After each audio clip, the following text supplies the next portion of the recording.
Hola, ¿cómo están? Sean bienvenidos a un nuevo video. Este video tratamos de hacerlo muy original, muy entretenido y de la mejor manera para que ustedes lo puedan entender. Este video fue hecho por estudiantes de la Facultad de Derecho. La verdad se inspiraron muchísimo en los dibujos, salieron perfectamente bien para que sea una manera de que al momento de transmitirlo lo entendamos y tengamos una interpretación clara acerca de este tema. Nuestro enfoque está en la materia de psicología jurídica. Este video es acerca de la lectura de Los Jotos, visiones opuestas de la homosexualidad en criminales y ciudadanos en el México moderno. Esta lectura está hecha por Robert M. Buffington. La verdad es una lectura muy interesante. Habla sobre cómo anteriormente en México la palabra homosexualidad todavía no era muy aceptada.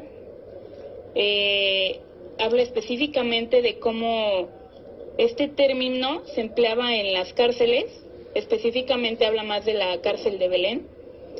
Es impresionante cómo en ese momento tenían la percepción de la palabra jotos o hombres que les gustaba tener relaciones con otros hombres o las mujeres con las mujeres. Actualmente tenemos que aceptar este término, estamos en el siglo XXI, o sea, nuestras mentes tienen que ser más abiertas porque hay mucha diversidad y esta diversidad entre hombre, mujer, mujer, mujer, hombre, hombre, no nos tiene que afectar en lo absoluto. Creo que es algo con lo que podemos vivir y pues esperemos que con esta lectura vean cómo realmente no hay problema en aceptarlo y podemos vivir con eso. Y bueno, comencemos con el tutorial. Los criminólogos mexicanos, a finales del siglo XIX y principios del siglo XX, consideraban que la desviación sexual, cualquiera que fuera su tipo, era antisocial y antinatural. De acuerdo a esto, se decía que la desviación sexual era sinónimo de criminalidad, que a su vez era una amenaza al desarrollo político, económico y social. Se hizo una investigación de acuerdo a las opiniones de presos y profesionistas. Esto dio paso a una investigación más detallada y el resultado fue que ambos denigraban por igual ciertos actos sexuales. De esto se entendió que el vínculo de la desviación sexual y criminal era más complejo y de carácter social. Rummanack, en su método científico, incluyó en su investigación experimentar con los reos que se encontraban en la cárcel de Belén. Los reclusos eran fotografiados, medidos, inspeccionados en sus hábitos sexuales y cuestionados desde el historial médico de su familia extensa hasta sus planes al salir de prisión. También incluía que en la desviación sexual había lazos entre rasgos hereditarios y ambientales. Quiere decir que influían los genes familiares y el ambiente en que se desarrollaban, ya que si era un lugar negativo, obstruía el desarrollo de barreras morales en su niñez.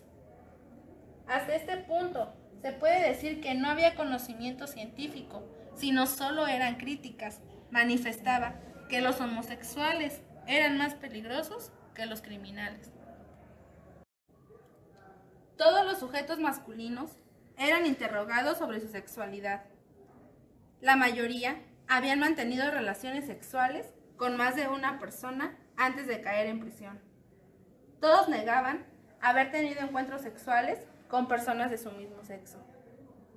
Un caso que Rummanack descubrió particularmente fue a un hombre que violó y mató a un niño de 5 años, al igual que éste espiaba a sus hermanas cuando éstas se desvestían. Llegó a la conclusión de que tenía enfermedades mentales. Fue sorprendente que en este caso el hombre mostraba un desinterés total en seguir teniendo prácticas homosexuales. Y vio Rumanack que esas actividades no eran fenómenos aislados, sino que se podían presentar en todos lados y no solo en la cárcel. Él no se centró solo en la desviación sexual de los hombres, sino también en el de las mujeres, que obtuvo respuestas similares. Algunas aceptan abiertamente tener relaciones sexuales con mujeres, pero en su mayoría negaban tener este tipo de actividades.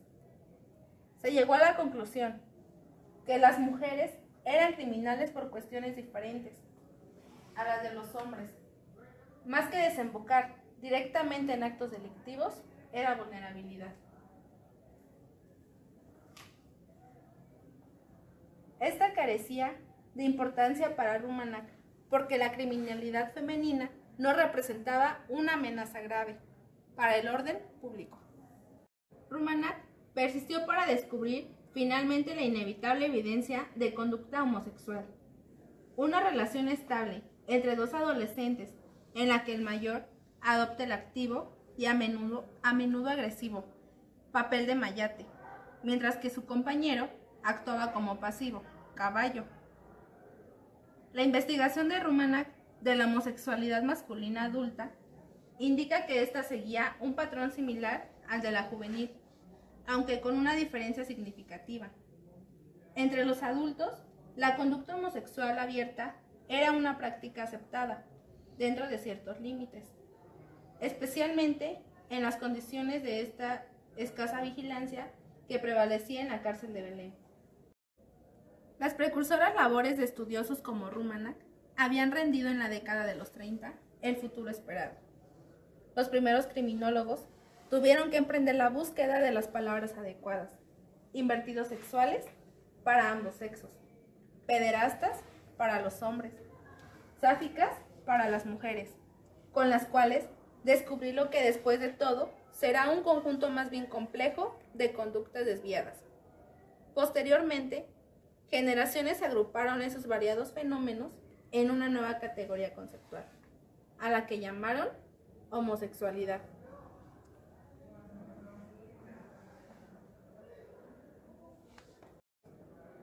El doctor Alfonso Milán concluyó que el hombre homosexual masculino adoptaba los rasgos negativos de ambos sexos. Del macho deriva un espíritu en tanto agresivo, hostil y envanecido, y de la hembra la maquinación del chisme, la intriga sutil de los salones del siglo XIX y la preferencia coquetería. Estos rasgos daban como resultado una psicología aparentemente más perjudicial que las prácticas físicas mismas. La homosexualidad era aún más peligrosa que la criminalidad, porque podía corromper de modo permanente el carácter moral de un criminal susceptible de regeneración. Dado el origen de la mayoría de los delincuentes, la fusión de sus desviaciones entraba en definitiva una distinción de clases. Para los presos, en cambio, el estigma de la homosexualidad fracturaba las demarcaciones de género, no de clase. Los hombres, que invertían su género al comportarse como mujeres, eran objeto permanente de burla y hostigamiento, así como uso, de los machos, mientras que los asumían el papel activo masculino, escapaban habitualmente a censuras severas. En sus entrevistas con criminólogos, los activos negaban incurrir en prácticas homosexuales, conductas que aun en caso de ser predecibles, jamás se reconocían públicamente. Así, raramente cuestionaban su hombría y rechazaban enérgicamente la acusación de homosexualidad del investigador. Octavio Paz examinó los diversos significados del verbo chingar. En su análisis, saltan a la vista las implicaciones de política sexual. El chingón es el macho, el que abre; la chingada, la hembra; la pasividad pura, inerme ante el exterior.